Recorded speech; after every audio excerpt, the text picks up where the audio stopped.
All right, welcome back to Don't Think, Just Charge. I'm Dave, he's Harvey, and today we're going to be giving you some guidance when preparing for events of one-page rules. Let's get into it.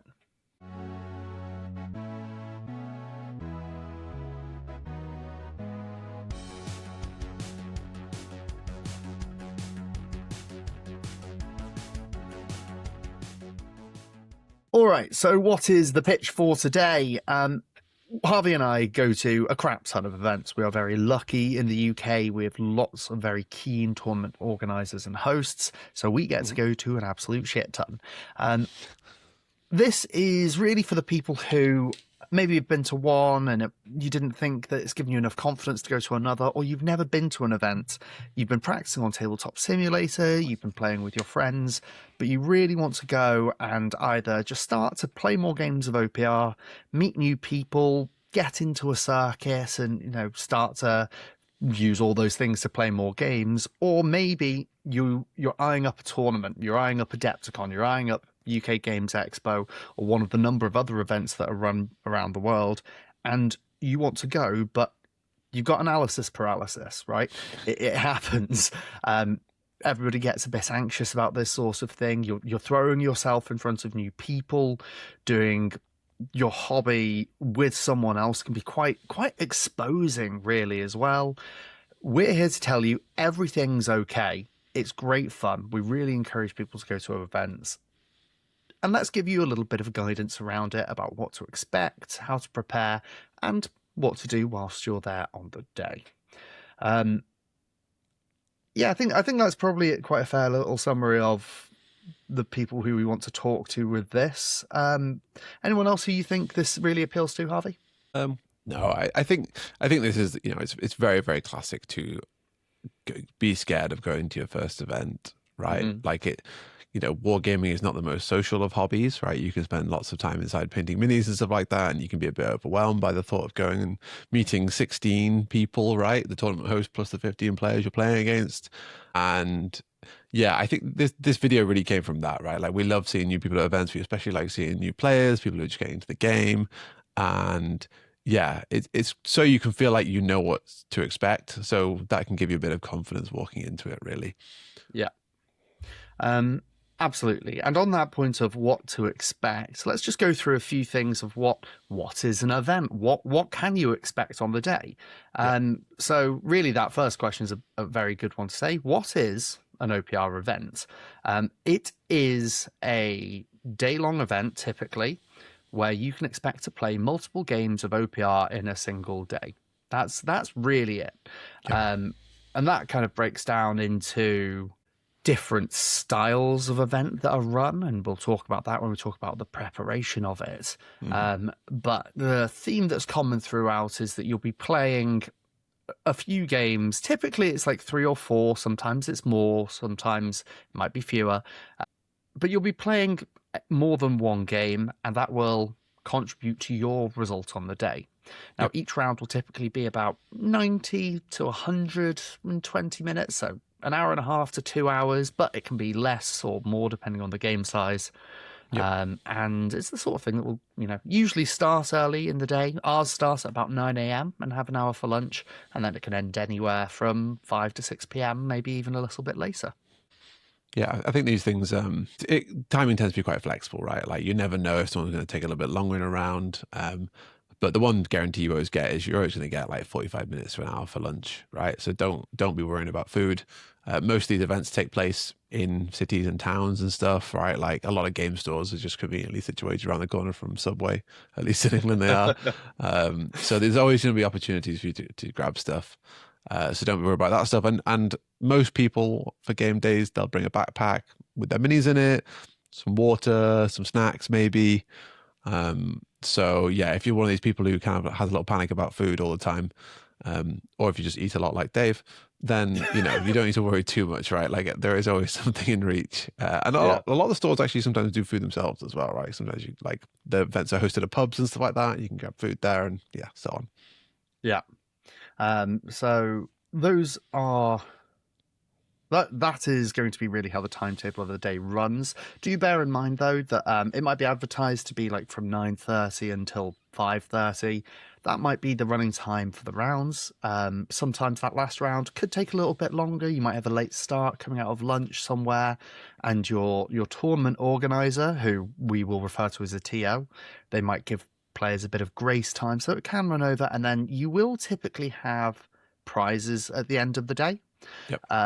And that can run anywhere, depending on how long that little prize bit is, that can run anywhere from 15 minutes.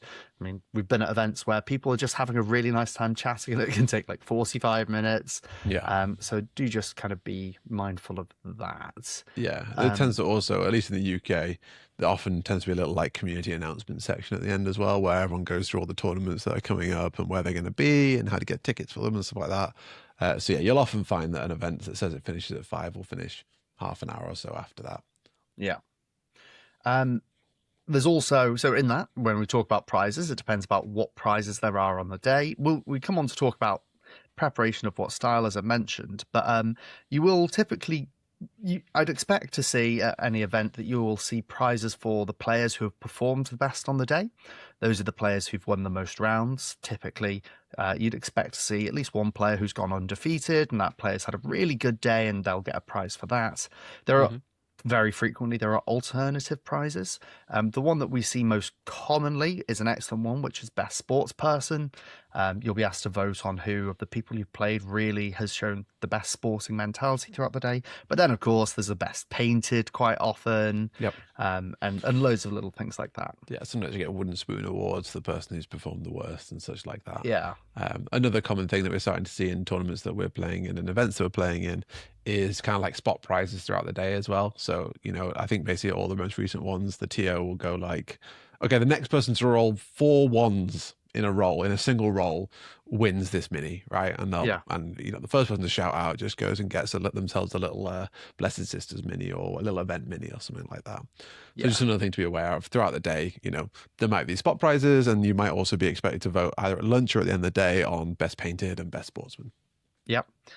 Really nice as well, because the Rangers program with OPR has got event minis that TOs are encouraged to print off and bring as those sorts of prizes, which is a really lovely model.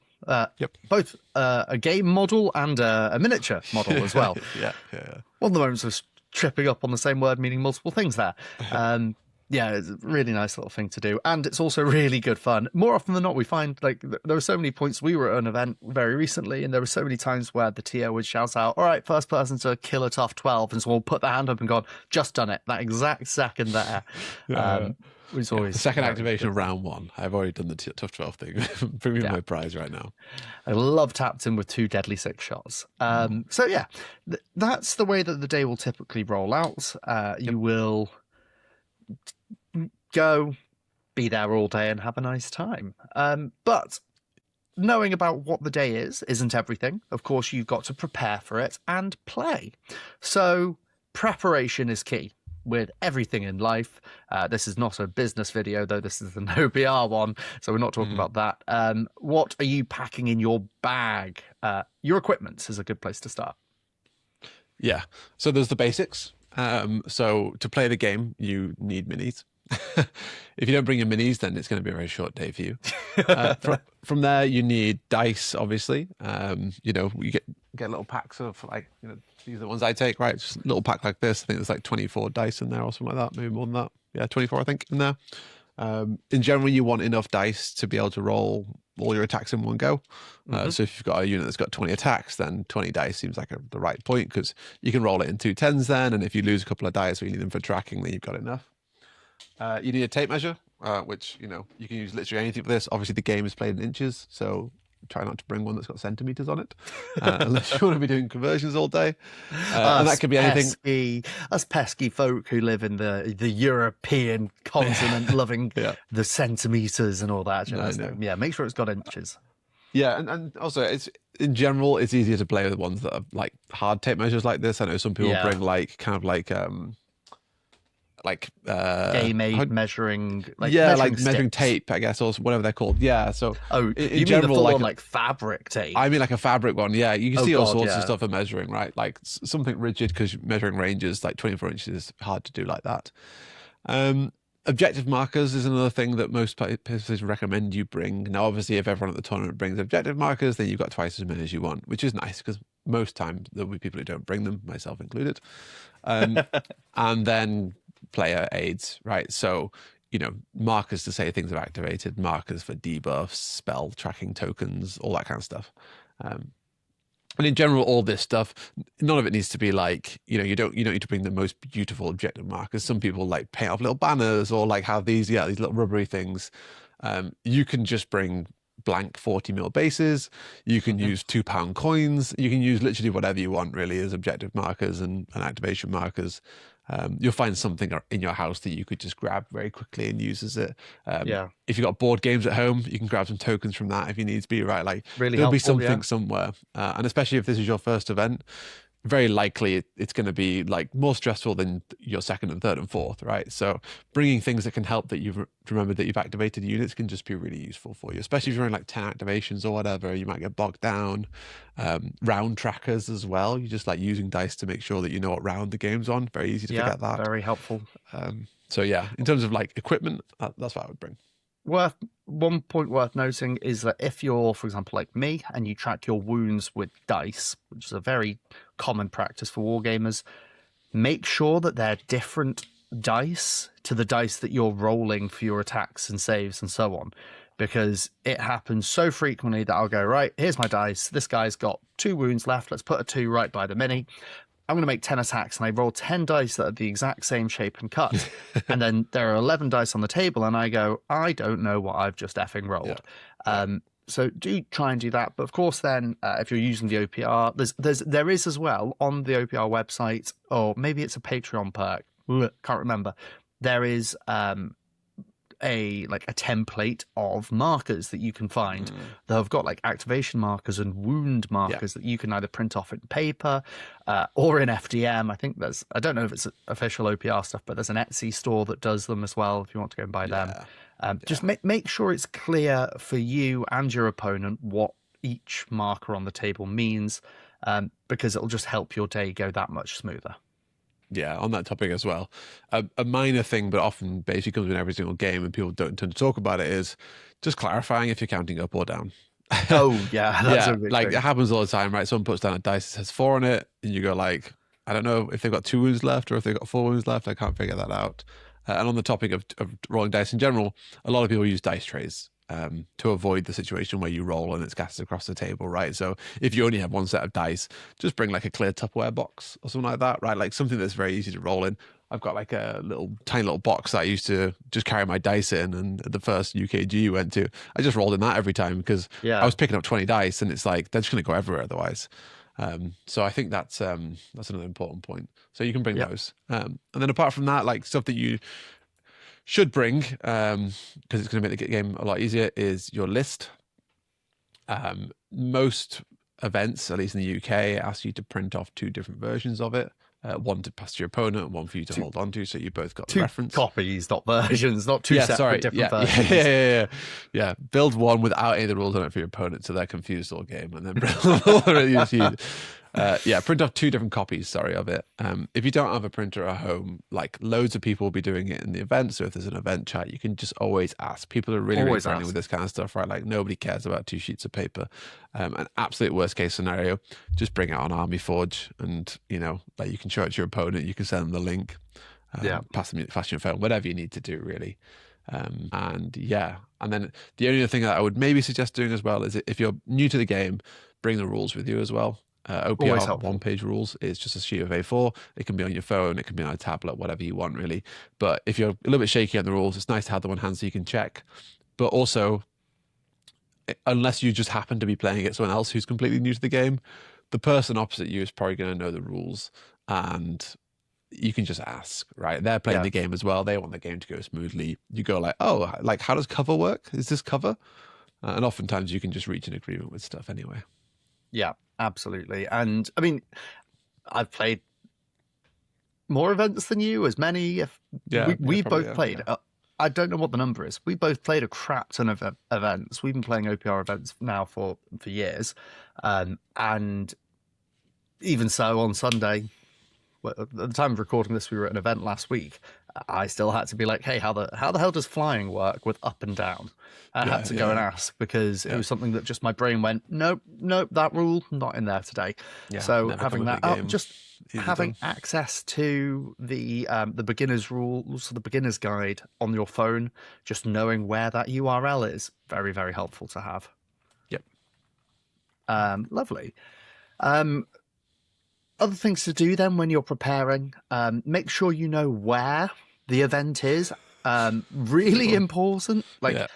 make sure when you're going somewhere new, you know, if you're driving, where you're parking, where you're getting the train to, how you get from the train station or the car park to the venue.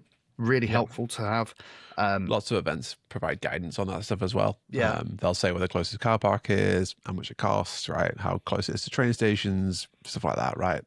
Lots of TOs are very, very friendly as well. They're hosting events, right? They're the kind of person who wants to be part of the community and talk to people, right? So if that information is not out there, then just send them an email or a WhatsApp or however you got in contact with them. I'm sure most of them will be very, very happy to help, especially because most events being run by TOs are in their hometown. Right. Yeah. They'll live like 20 minutes away from the shop. Or They're whatever it is, familiar. right? Yeah.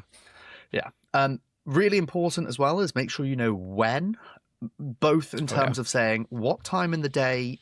There's kind of a few whens. What time in the day it starts and what time in the day you should be there. Really crucial, because if the event starts at 9:30, they probably mean that they want round one to start at 9:30, and before round one you need to go make sure that the TO knows you're there. The TO has to give you your pairing. You have to find your opponent, talk to them, say hello, I'm Dave, or I'm Harvey, or whatever your name is. If you want, tell them ours as well, it's fun. No, don't do that. Like, find a table. Maybe you've been allocated a table, maybe it's just random grab. Get your minis out and put them down, make sure they haven't broken in transit. Like, all of these things take more time than you think, so it's really helpful to make sure you're there early, you're there before the round one start time. Another important one, which we were talking about this weekend, is make sure you know what date it's on. If it's on a Saturday or a Sunday, or like UKGE is on a Friday, make sure you know the date. If it's on a Friday, book your time off work. Make sure you know that as well. We were talking to the tournament host this weekend, and he said that there was a guy who had messaged him and said he was going to come, and then last minute had to drop out, and then messaged him the day before the event, at like 7:00, being like, "Hope the event went well." And he was, like, "It's tomorrow." It's tomorrow. Probably a good thing you had to drop out, because otherwise you would have showed up to Bristol at the wrong day. Yeah.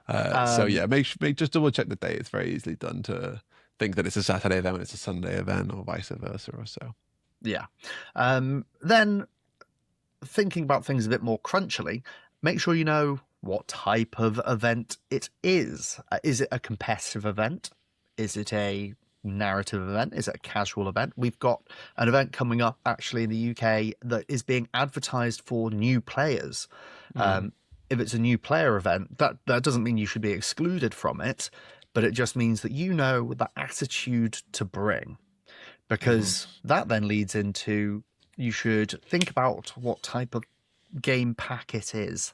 Is it going to be the base game for four games? We're going to probably say 4 games quite a lot, because most of our events are 4 games. But they can be 3, they can be 5, whatever. But if it's 4 games of base game, you know, you're prepared mentally for what kind of game it is. You're not going to turn up to each round and go, okay, what are we doing today? You know what's happening. But B, you can have your list ready in advance. Yeah, absolutely. Yeah. I think it's, so most tournament packs, right? If it's a competitive event, they tend to be the OPR one or the base game. And for narrative events, you tend to see more like a narratively driven tournament pack, right? So there's a story throughout the day, the rounds, maybe there's teams or whatever. And the less standard ones tend to be more hard to understand, right? Because they're not written professionally or whatever, right? And they might have like some silly, wacky rules in it and stuff. So just make sure you've read through the pack. You don't need to know the pack, right? Like most people, when they go to these kind of narrative events, I would say probably half the tables forget half the rules. right? Like so often you get to like round 3, you go like, oh my god, at the start of the round we're supposed to be rolling for meteors, and we both go like, oh, do you want to do it now or do you want to just forget it? Like, Yeah. So it's not super important that you actually remember and play the pack properly, but it's nice to have an idea, right? So when your opponent goes like, okay, so now you roll for meteor impacts, you don't go like, whoa, what? Yeah. But like, oh yeah, you put your guys in the 2 meter zones, but now you got to roll for meteor attacks and your arm's gonna get wiped out. Yeah. So yeah, just have a quick skim over that, and then as you say, understand the spirit of the day, right? If it's your first time playing, you go to a competitive event, then kind of expect the first round to maybe be a bit of a stomp, right? Maybe you're playing against someone who's slightly more experienced than you, brought like a slightly more sweaty list. But even like really competitive events have people who rock up for fun, right? Like, Yeah. there are people there who really care about winning, and they're going to go to the top 8 and they're going to battle out against the other people who care about winning. And then everyone else is just kind of like having a good day, right? Chilling. So, don't worry too much about the style in terms of going or not going, but just be aware of it going into it, right? Like, don't not go to a competitive event because it's your first game. That's fine, right? Like, the really competitive players would be like, brilliant, I'm playing against a guy who's never played the game before. This is a free win. I'm going straight into round 2, and then you get to go straight into round 2 in the kind of like losers bracket and play against people who are less skilled or like more there for fun or whatever. So it always works. I mean, even you and I we go to, well, we love playing in all sorts of events, but even when we go to competitive events, if I meet someone brand new who I've never played with before and they're like, this is my first event, as I did, for example, at UKG last year, I'm like, fantastic. Welcome to OPR. Welcome to OPR events. Really good to have more people growing this game. Like, I'm yet to meet someone who I've walked away from the game and I've gone, you made that game shit.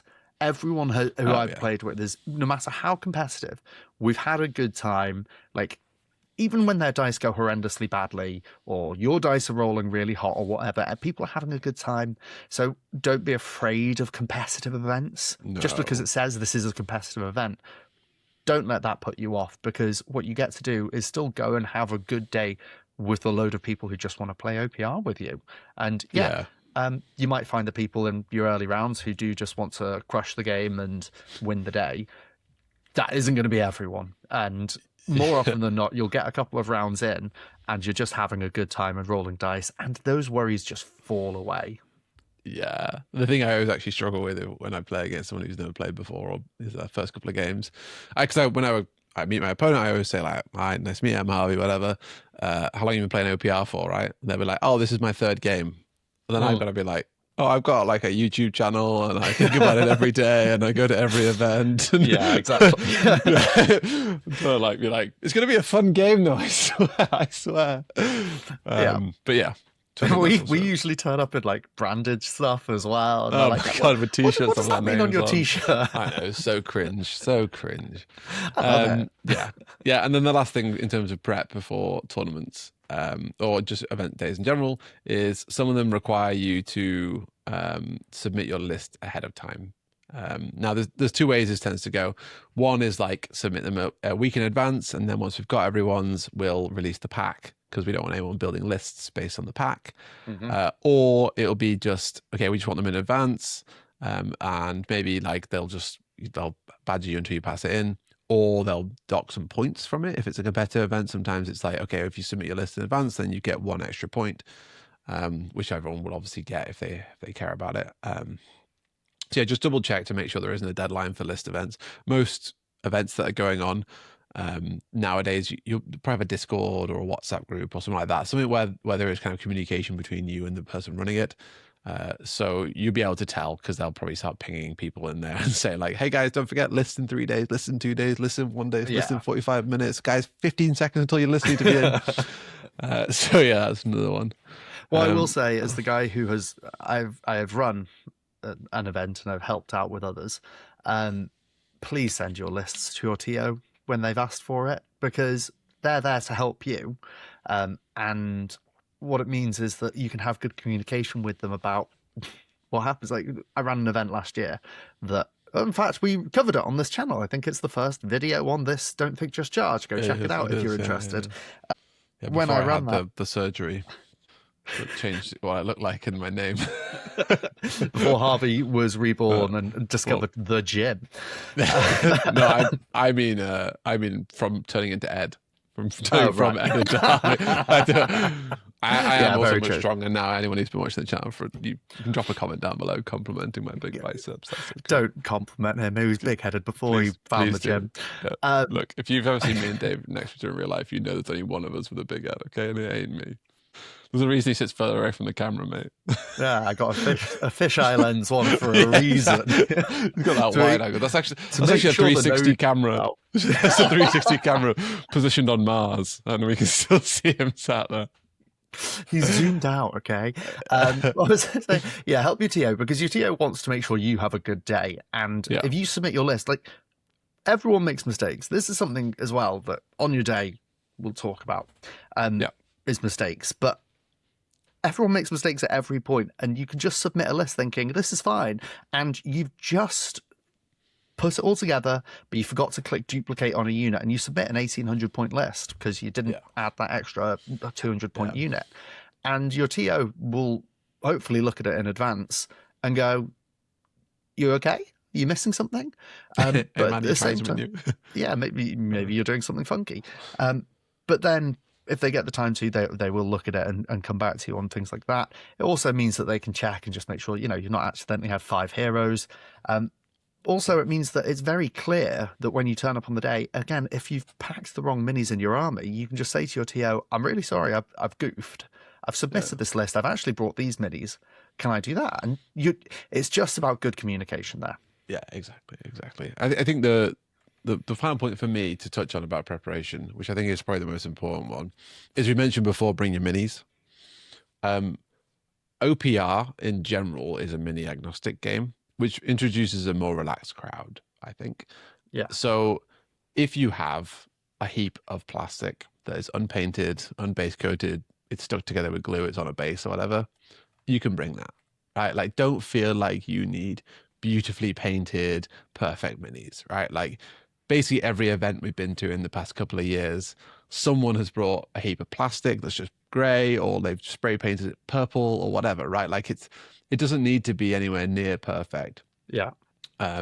So that's fine, right? And if a mini breaks on the day, you can bring some super glue if you want, but you don't need to, right? Like, people are very happy to go like, okay, you've got your 4 minis and then you've got this base that looks like it's got half a leg on it.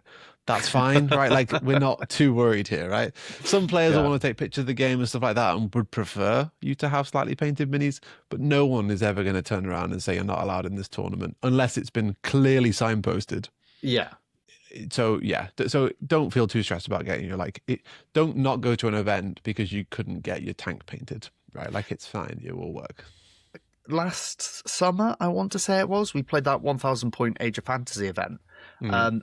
And Matt, I think his name's Matt, he built his minis. He bought the plastic minis and built them the night before the event. So they were all grey.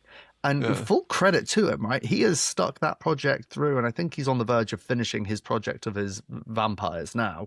But it was literally all grey because he got the box. He went and got a Games Workshop box and put them all together and made it work as a list because he just wanted to play them. It was absolutely fine. Like, not a problem with it as long as you're clear about what is what. Don't stress about your minis being painted. Do what brings you joy, really. Yeah, no one's not that kind of game. If they're not painted, they're not painted. And I have yet to find, and again, I'm yet to find anyone who's going to cast judgment on you about it. Like, you're there to play and have fun. No, exactly. So yeah, that's all good. That's kind of covering all the points for preparation tips that we've got. Obviously, if you've got any reason that you might struggle to sleep the night before, other than maybe just a bit of anxiety, but try and get a good night's sleep before. Yeah, a couple of whiskeys. Yep. Get your coffee in the morning afterwards as well. Yes. Sometimes it's unavoidable. Sometimes you have 2 children who will wake you up at 2 o'clock and then 3 o'clock and then 4 o'clock and then 5 o'clock, and so you turn up tired. And I feel you. But do try and get as much sleep as possible so that you're fresh and ready. With everything, right? Like, if you're going to be 15 minutes late, just text ahead or whatever, right? Communication is key. Yeah, exactly. The worst thing you can do is not communicate with that stuff. Like, no TO has ever cared if someone didn't show up for the first 3 hours as long as they told them, right? Because that way you're not spending the whole time trying to figure out whether or not they're going to come and what matches they're going to be in. You can just wipe them. Yeah, exactly. Brill. So you've thought about in advance what's happening. You have prepared. You've got your bag packed and ready to go. Your minis are all boxed up. You've printed off your lists. You've got your dice. You get there on the day. You get there early, as we've said. Introduce yourself to the TO. You've been given your first pairing. Your opponent will and your matchup will be called your pairing, and pairings will be called at the start of each round. Then you find your opponent. Typically, in the events where you go to, you stick your hand up when your name is called, and you go, "You're Harvey. Yeah, cool. Yeah, what table? That table. Yeah, cool. Yeah. Have You play on this like, one? No. This Okay, one. go. You've done this one before? No. Okay, cool. Yeah. And then you get there, and sorry, didn't mean to knock into you. Oh no, yeah, this is my bag. No, I've picked up the wrong person's coat. And left my here's water. my list. And there we go. And you get to the table. Just put your things down.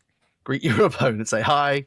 I'm my name. Hi, I'm insert first name here, or even given name. If you don't use your first name, don't come at me, you technical people. Hi, I'm so and so. Nice to meet you. I'm Dave from Don't Think Just Charge. Yeah, That's what you say every especially time, isn't it, right? Brand first. That's important. Hi, I'm Don't Think Just Charge. Just Dave. Yeah, I'm Dave. Yeah. I'm Professor Dave from Don't Think Just Charge. Would you like to buy some merch? Yeah, that's what we do. Coming soon. Coming soon. TM. Just greet your opponent. Say hello. This is a person on the other side of the table. Yeah. Just make sure you keep that level of humanity. It can be very stressful in the big bustling crowd of people to forget that and just say hello. Then next thing to do is get out your list. Yes. Yeah, just whip that thing out. Wave it around. Laminate it so your opponent knows your business. And then you pass it over to them. The guys from Cheltenham, they'll bring it on like nicely printed, not just A4 paper, right? It's on like card or something. Yeah, like posh stuff. Oh my god, it makes me sick, doesn't it? Honestly, I want some flappy paper, right? That I have to fold, otherwise it goes everywhere. Yeah, the ones you have to go like that to make sure they stay straight. Give them your list. Get your list out, pass it to your opponents, and then I think this is, to me, probably one of the most important parts. Right? Is you pass your list over to your opponent.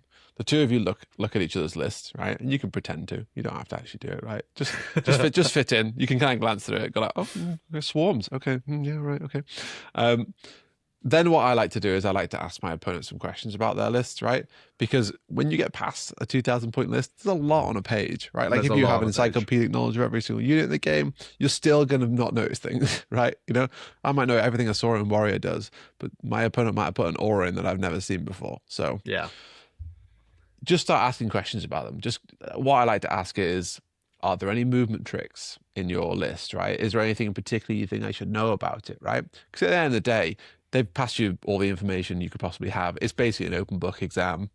So it's okay just to have a bit of a communication between it. Just go like, okay, so things in my list of note, right? Like, oh, I have this mark on this thing that you may not have noticed, right? And that's this mini, right? This mini here is that mark. If you're playing like with lots of like buff and aura characters within units, you know, if you have a certain mini that represents them, make sure you point that out. If you don't agree on which one it is with your opponents, right? Oftentimes you just say like, it's going to be the one in the middle of my unit, right? Like whichever one's at the front middle. If I'm going to move them around in a 5x2, the front middle one's the one with the buff. It looks exactly the same as all the other ones, but it will always be there. So you can do that. But yeah, just take this as an opportunity to, I mean, first of all, just start talking to them. But second of all, just ask some questions, right? It's not so serious that you're expected to understand 2,000 points of a list immediately, right? Especially if you're new to the game. Yeah, absolutely. It's a nice opportunity just to make sure that you don't open yourself up too much for a mistake later. And you will make mistakes.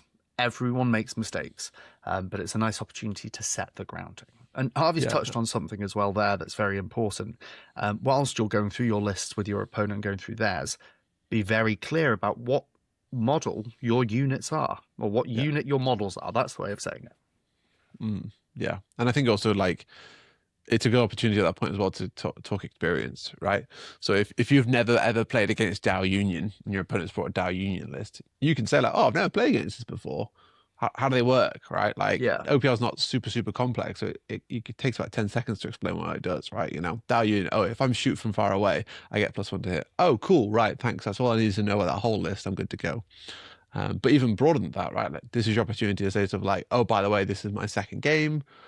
So I might not understand some of the rules. So like, like I say, like, can you just tell me what your stuff does in layman's terms? So I don't need to know that on a 1 to 3 for unpredictable fighter, I get AP or +1 to hit that no one even knows.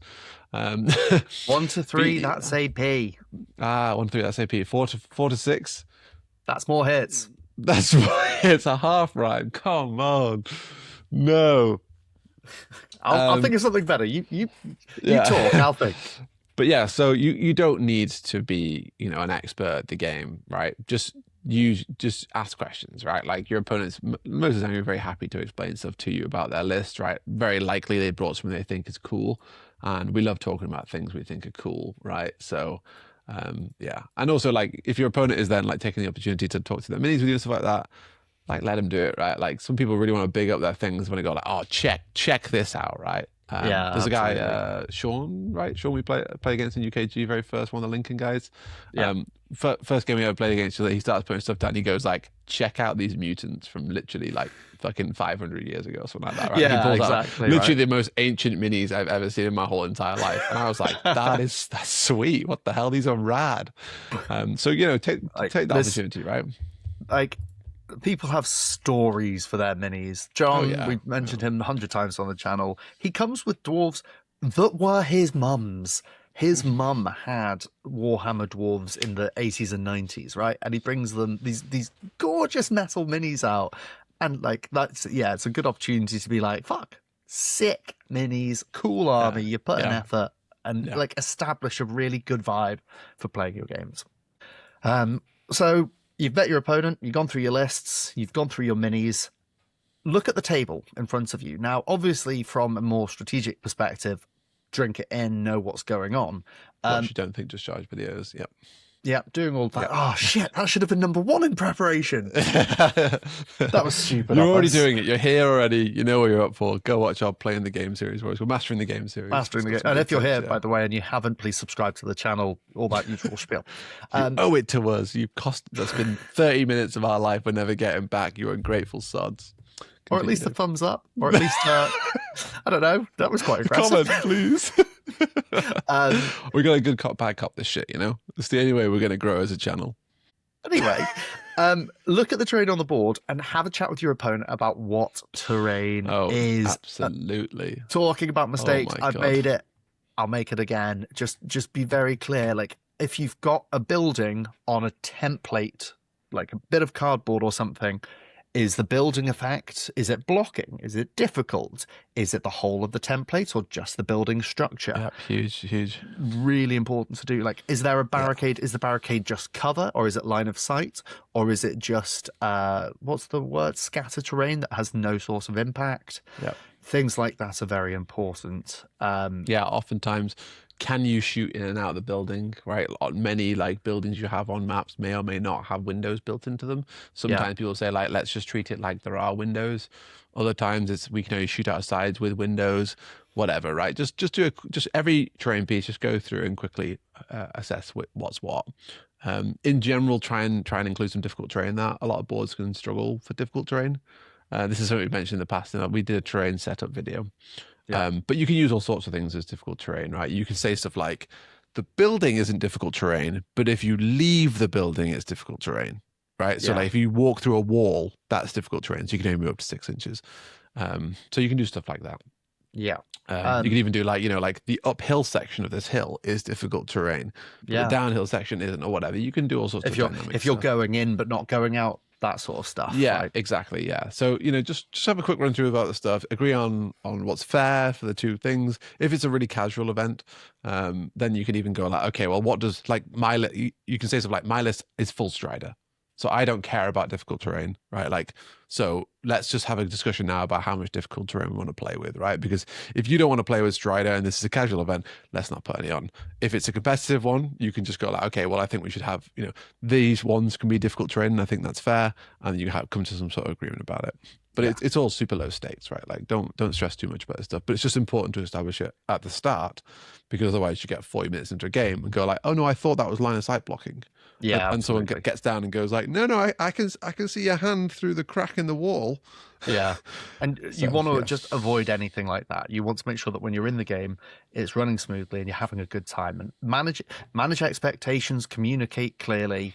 These are all yeah, important things. yep, At the same time, we've kind of skipped past it.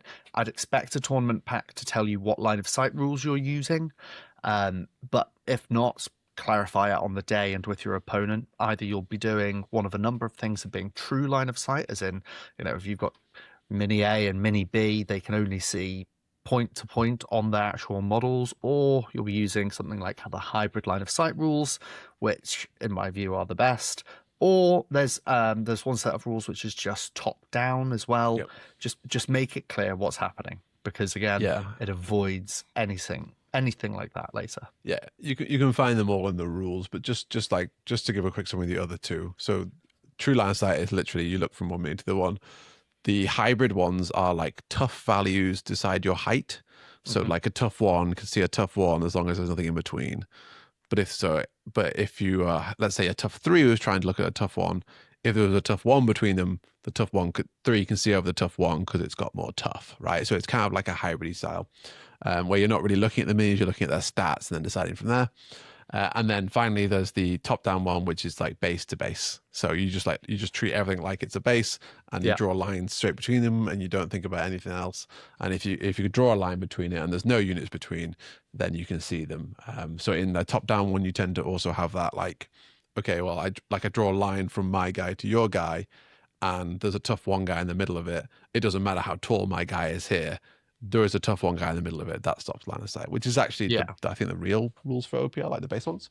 But yeah, just so you're aware of the three different styles that things tend to be in. Most of the time, it's that middle one where it goes like, that's a tough 12. It's looking over a tough 6. Cool, right? Yeah. And you tend to combine that with a little bit of true line of sight, right? Where you go like, can my guy see it? Like base to base, that kind of stuff.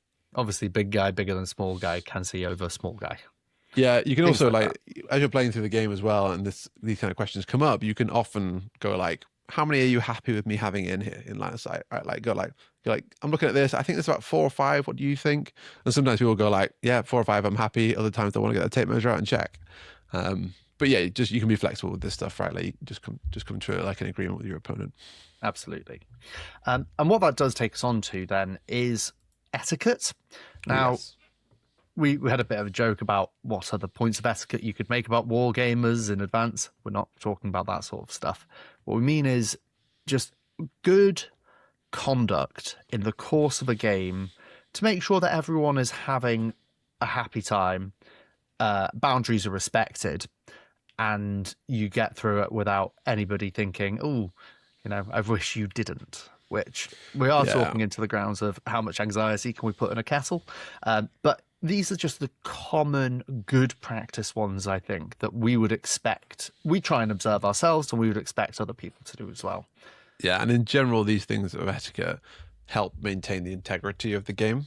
Yeah. Right. So, like, they make you feel like the game was won through the game. The game. Yeah, exactly. Yeah, there are some points about just politeness, but in general, this is the area you want to focus in on because you're not playing online or whatever, where you can just rewind time and stuff. Exactly. And straight away, actually, the top one then to hit is just to make your intention clear and avoid gotchas. Like the haha, you fell for my trap card. Avoid that shit. Cut that shit out. Yeah. Harvey made a point earlier of saying that OPR is an open book exam, and it really should be. Everything is clear. There is no hidden mechanics. And if your opponent's falling for a trap, just really be clear and be like, if you're moving that many, just remember that this guy has got counter attack is the biggest one I fucking fall for every time. Being like, oh, this charges that. Cool, I've got counter attack, so I'm striking first. And I go, ooh, fuck. Okay, don't know about that one. But that's the gotchas side of things. Make your intention clear. Talk to us about like intention. What we're talking about there, Harv. Yeah, so I think the kind of like the classic like really intention based play is when you're measuring charges, right? Like you'll often go like, okay, like you measure that and like you're like 12.1 inches away, right? And you've looked at it and it looks about right to you, and then you go to your opponent.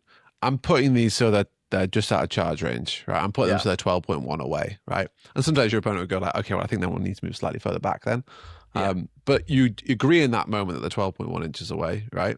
Which means if you then 4 activations later come around and go like, oh, I reckon I'm in charge range there. You can then go like, no, we agreed it, right? And maybe in that time someone's knocked a mini, right? Or a bit of terrain's been moved around, right? Because you're playing in real life. The table's been nudged, whatever, right? But by having that, by saying your intentions when you did it, you kind of locked in place that was the case, right? And I think people really respect that because it lets them like cut off that thought, right? They don't have to like be really, really like, ooh, I reckon you're just about in. No one really likes actually doing that, really. We like it when it's clear cut. So stuff like that, like really, really intentional with your movements, really, really intentional with your measurements, just being clear about stuff on the movement side. I think there's also then like the dice side of things. So I think this one's really, really important for making the game feel fair. But whenever you roll dice, make it really clear what you're doing, right? It's really easy when you go like, I charge in, and you go like, I got 20 attacks, AP2, and you just pick your dice, you go, right, you go like, that's 5 hits, and you pick them up, and then you throw them again, and like, okay, you got 3 more hits there because of this, and you know, your opponent's going like, whoa, sorry, what? Which unit have you charged?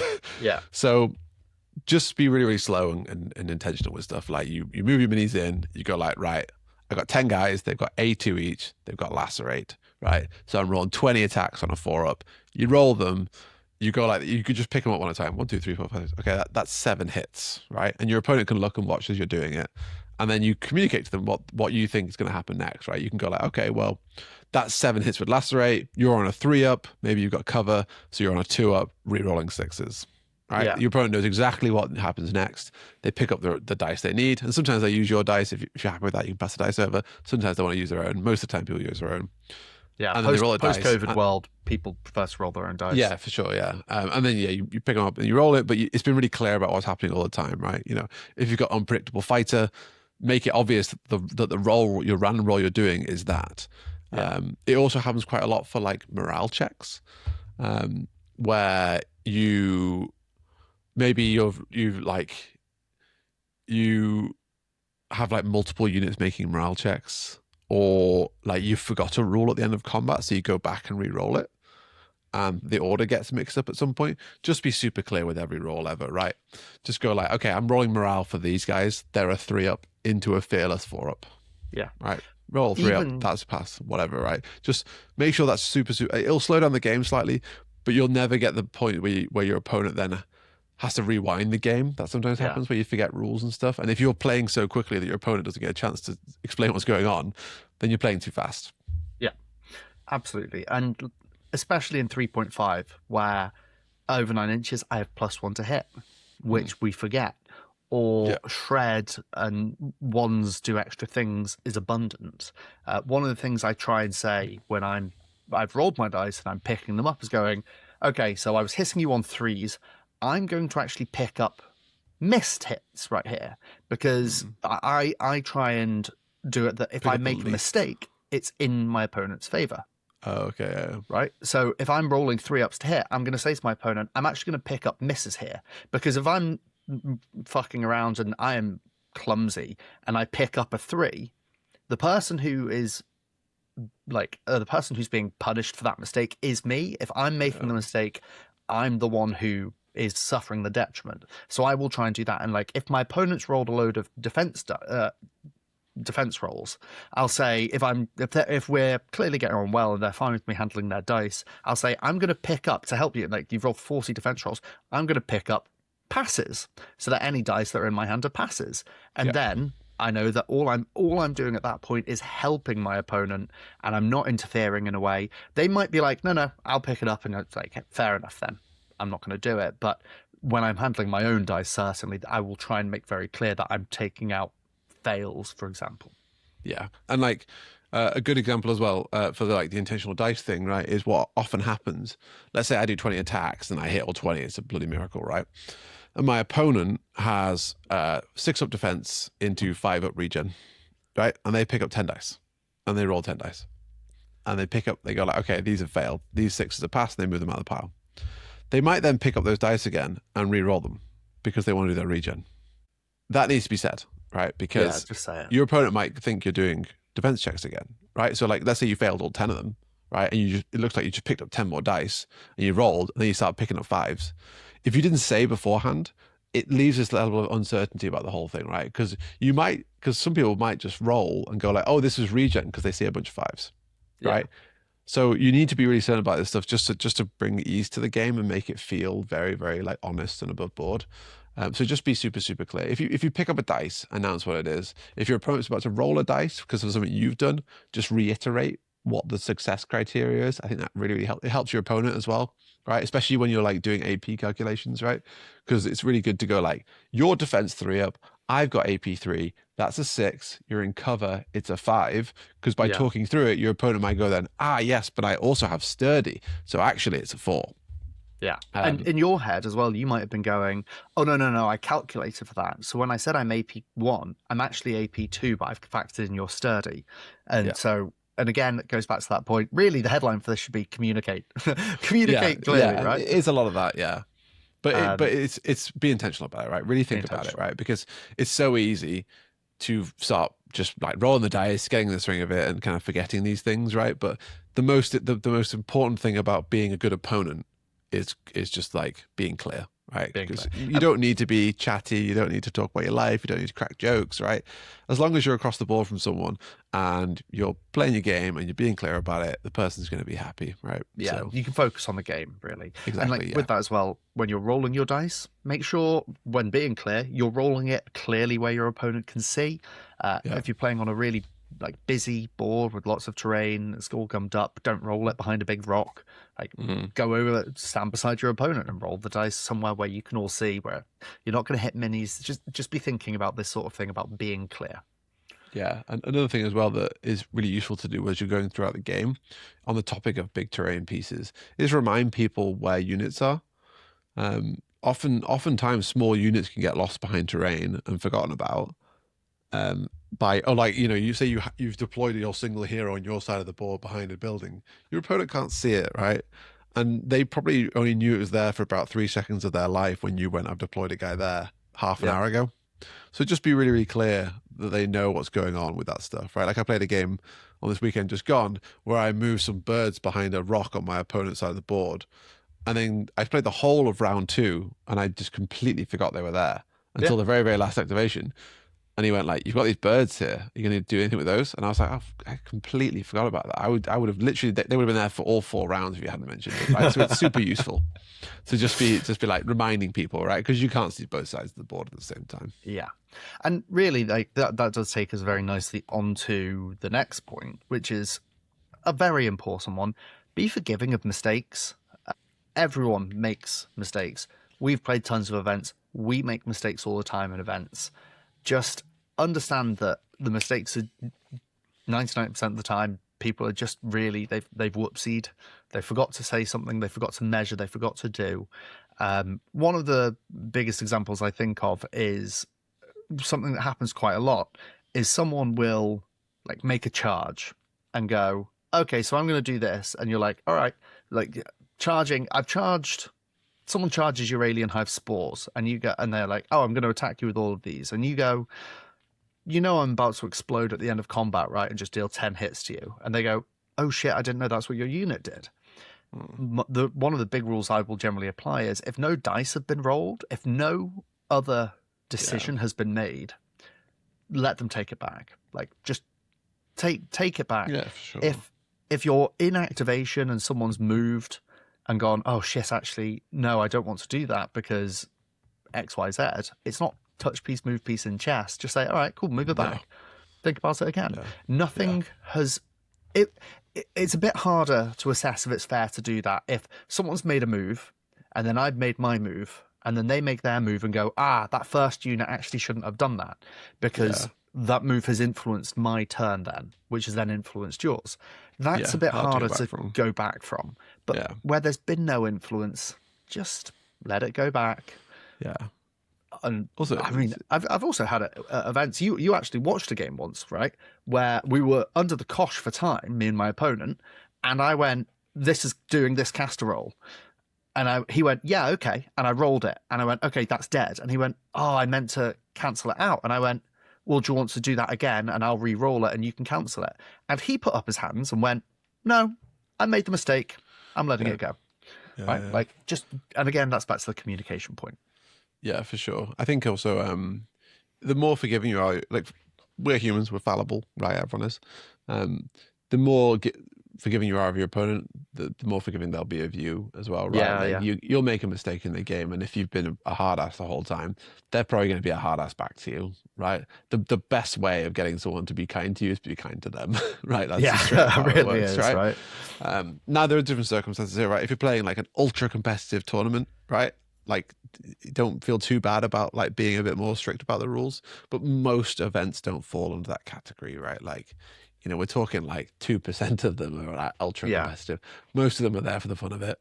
Yeah. So, make sure it's fun. Make sure it's fun. Mhm. Brill. And then other points to kind of round out that etiquette thing are don't touch your opponent's minis without asking. And if they say no, respect that decision. Don't be like, oh, go on. Yeah. I mean, like- we originally talked about this, the don't touch minis thing. Don't touch that. Don't touch anything. That stuff. That's not yours. yeah, basically, right. Most people are fine with it, right? Most people say, like, oh, keep passing me your mini or whatever. Pass me that mini. But yeah, some people, obviously, wargaming is a hobby where you spend a lot of time working on individual minis, right?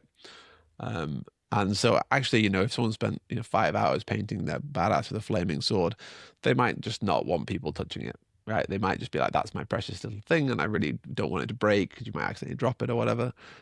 So just double check before all that stuff happens, right? Oh, do you mind if I look at this? Yeah, okay, sure. Now pick it up and have a look at it, whatever. But yeah, it's a thing that if you weren't familiar with playing games outside of your friend group, you might just not know, right?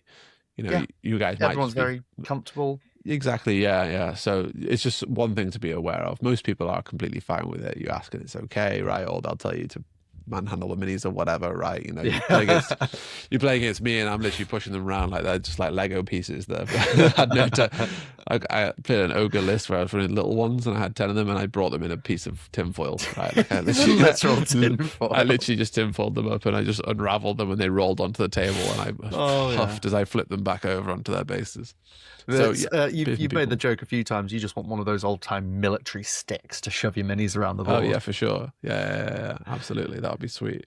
The less I have to engage with the actual with the movement and the minis. Oh my god, for sure. Yeah, and then the last thing is try and ask your rules questions in advance if you see something. And it's back to that point that Harvey's already talked about, right? Of like talk through the things in your list that are important and noteworthy, but at the same time be like, I'm thinking about shooting them. Do they have any like defensy things? And be like, yeah, they've got stealth. And it's like, right, I'm not fucking shooting them then. I'm going to shoot this instead. Stuff like that. Yeah, and you can, it's up to you how giving you want to be to your opponent. We'd recommend being more so, right? So if they move their guys 3 inches and shoot your guy with stealth, you can go, well, that guy's got stealth, so if you moved 4 inches, you'd be in range, and you wouldn't have to deal with stealth then, right? Yeah. It's fine to say stuff like that, right? If you're playing ultra competitive, then maybe you let them make the blunder, but like we say, most events aren't like that. So just go like, you know what, mate, like move a bit closer, because also they might have known and they might have chosen not to, right? But it's better to say it than hit them with the well, actually only 5s hit because you forgot about my stealth. And that goes back to the whole intention thing, right? And intention and mistakes, because they could have been playing clearly and intentionally all game, being like, right, you've got stealth, I'm going to move within 8 inches before I shoot you. And then the one turn of the game, they go, right, this is going here and shooting you, and you measure it and go, I'm going to get stealth, so suck it. Whereas they're like, oh, for goodness sake, no, obviously I was trying to move it within, but I forgot to say it. Be like, all right, you made a mistake, that's fine, no harm, no foul, move them an extra inch, right? Yeah. And also, like, there's a game this weekend, well, we mentioned him again, John. I was playing against John and he had this big alien hive swarm list, and there was a point where he'd like killed myself on one of the flanks, and then next turn he was moving on to the objective, and I said, do you just want to surround the objective? And he was like, yeah. And I was like, okay, well, you don't need to move the minis such that you're doing that, because it's a nightmare making a big circle around an objective and measuring it to make sure it's okay. I was like, just put your guys there. I'll pretend like they're in a big circle, because ultimately it's not going to change the game. Yeah. let shorthands like that happen as well. That's the intention-based gameplay thing I was talking about, right? Like where the minis are matters a lot less than where you've agreed they are, right? They're just there to represent the game. So let it be that way. And it's actually a more precise way of playing as well in a kind of weird way. It's the closest you're going to get to like true precision when you're playing on a board. It's just agreeing things and agreeing that the reality is what it is, and we can ignore the little plastic men who tell us otherwise. Yeah. And sometimes it's really necessary to make sure you are representing it. Like, Yeah. it is a complex, multi-layered, movement-based game. So Yeah, for sure. don't just forgo everything for intention. I'm not saying that at all. No. But there are points where you can shortcut certain things. Yeah. Obvious things like, yeah. I think then rounding out into our last couple of points about it, and this one should come as no surprise to anyone from the general thrust of the conversation we've been having. Bring a good attitude. I know it's so easy to say and actually much harder to do when you're 4 games in and you're exhausted and you didn't sleep the night before and you're missing your second coffee and actually I didn't eat the right food at lunchtime. Should I have eaten that 3-foot-long Subway? My stomach's feeling a bit weird. Why did I have a Subway? I didn't need 3 cookies. You always need 3 cookies. I know. You always need 3 cookies. That much is true. Yeah, absolutely. It's 3 for £1 at Subway. We went Subway this weekend, and Dave had to run back to his car to get something, so I ordered for him. And what did I forget to get? A pack of crisps, right? And if you want to see what it looks like for a grown man to be on the edge of tears, it was Dave when he came back and realized he didn't have a pack of crisps. Where are the crisps? And I went, I forgot to get them. But I had to be like, it's fine. He was like, it's fine. At least you got the cookies. You got the cookies? You got the cookies? But yes, bring a good attitude. Bring a good attitude, right? Like, it's okay to be upset if you lose games. Absolutely, right? You know, you're invested in it. It's a 90-minute thing, right? If you lose right at the very end, it's okay to be upset, right? But try and pick yourself back up. Try and like get past that initial like, oh god damn it, I can't believe I lost, and go shake your opponent's hand, say it was a good game, maybe chat about some decisions that you made and where things could have gone better. We kind of like, in terms of like improving at the game, the best thing you can do is talk to your opponent.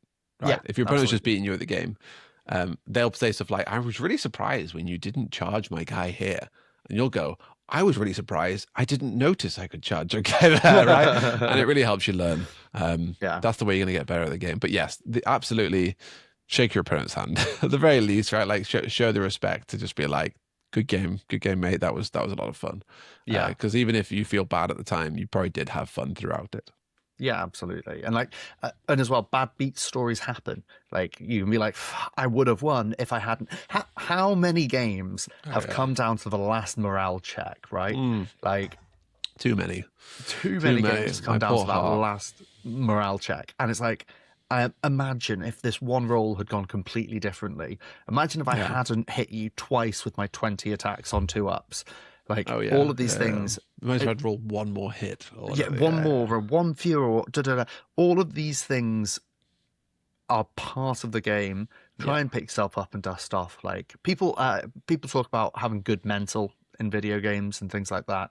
Really do try and make sure that you can walk away from it. And by no means don't be upset, but like, make sure that you can walk away with your head held high of knowing I did my best, I know my mistakes, and I'm going to go and play another game now, and that last game is in the past. Yeah. Let's focus on the person in front of me and have a good time with them. I think also, like, given the video is kind of about people going for the first time, right? It's really good to kind of like step away from it at the end of the event and go like, what did I really enjoy about that? Right? Like, what really appealed to me? Like, was actually being competitive something I really enjoyed? Right? Did I get sucked into the environment and felt like competitive is what I should be? Or did I really enjoy or would I have enjoyed more like fielding my silly list that was going to lose every time? Yeah. Right? Did I really enjoy just kind of like the banter on the table, and maybe I should spend less time thinking and plotting my moves and worrying about losing, and more time just chatting and just accepting it that it's going wrong? Yeah. Just take it as an opportunity to review what you really loved and what you didn't, and then try and, min-max the fun out of it. Or min-max the fun into it. But, that is like the most important thing. Just go and have fun. Because if you're at an event and you're not having fun, in my humble submission, you are always going to have fun at an event if you do it the right way for you. Very rarely would I agree with anyone they say events aren't fun. What I'd say is, you could change how you're approaching an event to make it fun for you. Like, I'm not having fun. I wish I'd brought my custodians. next time bring your custodians. Like, Yeah. you know what? You might not win every game, but if you enjoy the day way more, that is so much better because you've had fun and you've taken a precious day out of your week to roll dice, push your minis around, and if you aren't having fun with it, do it in a different way because there is, in my view, no way that you can't have fun at an event. Yeah, I mean, yeah, exactly. Yeah, the only person who can really ruin an event for you is yourself, right? You might get the occasional prick who does some horrible thing, but they're so few and far between, right? Yeah. Gaming communities, wargaming communities don't tend to be the kind of thing where it's like 16 strangers coming together, right? It tends to be a group of people who like slowly more people attach on, and you know, learn each other's names, and you see each other like 5 times a year at these events and stuff like that, and that tends to be quite like a warm and welcoming community, right? People are keen to get more people involved, more different armies, you know, new faces and stuff like that. So, yeah, in general, the person who'll ruin your event for you the most is yourself, just getting too upset or whatever. Yeah, but and again, we're getting philosophical here for how to get ready for your first event. But that really is it. It's no idea what the fucking timestamps of this video are going to be. Yeah, no, probably out the window. But for anyone who's just clicked play, good. Dave eats too much. Dave eats too much. Part 2. Dave didn't get to eat as much as he wanted. Yes. Dave still got cookies. Yeah. Important timestamp. 5 timestamps all within each other, like just 2 seconds apart. Hey, and how many times was Subway mentioned? Subway #, not sponsored. Yes, call sponsors though. Yeah, please call us. It's been a while since we've asked for sponsors. What do we want sponsors for nowadays? You got anything good? Ooh, let's see. I'm not sure. Honestly, my desk is feeling. I've got a Diet Coke can, right? But I think I did that one last time. So yeah, we've Coke. If you're out there, I will accept a sponsor. That would be pretty good. Going completely off tangent for a second. Have you heard Rosie Ramsey and what's his name? Her husband, who is also a stand-up comic, the Ramseys, they do a podcast, right? Oh God, I should really remember his name. And they do this week it's sponsored by Absolute Nonsense Bullshit, and he makes something up, and it could be like, this week it's sponsored by Dave Eats Too Much Food. That's right, everyone. The episode is sponsored by Dave and his cookie intake. Shit like that. That would be quite fun, right? Otherwise, I do like hand cream because I have crusty hands. I've had this little Victorinox knife. I bought a Victorinox knife many years ago. That knife is now gone. But to get over the minimum delivery, I bought this tiny little penknife. And this has been with me now for many years. So, you know, Victorinox, obviously a very small, I think a Swiss knife brand, right? They could probably do with the help of Don't Think, Just Judge. If you want to do a brand deal where we stick the little demon on here, then we can do that. You know, just let me know. I just need a couple of example knives. We could really go for the more on brand thing and be like Sunlu resin. You know what? We could do a fucking sponsorship. Yeah, we should be asking for like OPR. We should just ask sponsorship by OPR. Actually, that's probably the most realistic. Come on, OPR, send us some shit. Give us some minis or something like that. Nah. I want a knife company. That or a new water bottle. YouTube's going to be like, does this contain sponsorship? And I'll be like, no. No, it doesn't. No, not at all. No, we spent 5 minutes talking about it, but no. A load of nonsense waft at the end of the episode. Actually, no. One more point. One more thing, Jackie. Jackie Chan cartoon series. What a legendary series it was. The final thing. Waffle a bit more. Yeah, I'm just going to waffle a bit more. The final thing. Once you have thought about the event, learned about the event, prepared for the event, been to the event, follow up with yourself. This is a channel about improving your OPR gameplay. That's what this is. Yep. Think back on your mistakes. Think back on what you did well. Like, pat yourself on the back. If you've gone to your first event, you've pushed outside of your comfort zone. Well done. Yep. Reflect on what you enjoyed and didn't enjoy. If you are trying to improve at the game, have a think about what you could have done better. Lists built differently and gameplay decisions made at the time. And then start to look for your next event, because that's how you're going to, or start to look for the people that you've met at that event and how you can play more with them. Because through those things, you will improve at OPR, you'll get better, and you'll have more fun. And roll more dice, and paint more minis, absolutely. And all that fun shit that we all enjoy. I've basically never ever left an event and gone like, my list was perfect. I would change nothing about it. I've basically never done that. So yeah, there's always room for improvement and such. Trying to think of a time when I have done that, which is nearly never. Maybe some meme lists have been perfectly memey. Yeah, sometimes you're like, I'm never playing this shit ever again. I ain't picking that. I ain't going to Army Forge ever again about this list. Yeah, exactly. But yeah, just find the ways of thinking. What can I do next time to make it better? Either the better the result or the better day. Yeah. Or if you met someone who you really vibes with, meet up with them for a drink, plan a game with them. There's always something you can do afterwards to get you in for another game of OPR, meeting new people and having more fun through events. So, yeah. Yes. Join our Discord. Subscribe, join our Discord, comment, thumbs up. If you have any more questions about this topic as well, please ping either of us, right? Like you can jump in the Discord messages, YouTube comments, you can DM us if you really want, if it's something you don't want to be on a public Discord, like whatever it is, right? Just yeah, we're very happy to help with this stuff, right? Like we're very keen on the community growing. Probably can't help you too much if you're going to an event in Taiwan or something. But at the very least, we can give you some rough ideas. Yeah, for sure. And we love doing it. We love all of the comments that you guys bring to us and all the wacky chat that we get in that Discord server. It's good fun. Bro, I think that's we need a sign-off thing, you know? I feel like now that we've got 1,000 subscribers, we need to start taking this stuff seriously, right? Yeah. We need an actual YouTube, because Fitz has got, what is it? Hope you enjoy playing OPR wherever you are. Yeah. That's good, isn't it? We need something cool like that. I usually do I'm Dave, he's Harvey, this is Don't Think, Just Charge. And I say something. I say something smart. We're better than that now, Dave. Come on, we've got 1,000 subscribers, right? Everyone ready for this? I'll let you riff it. Go on. Ready?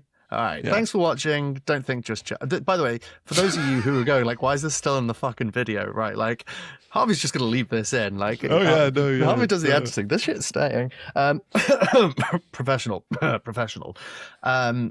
Thanks for watching BBC News. Thanks for listening to Don't Think, Just Charge. I'm Dave.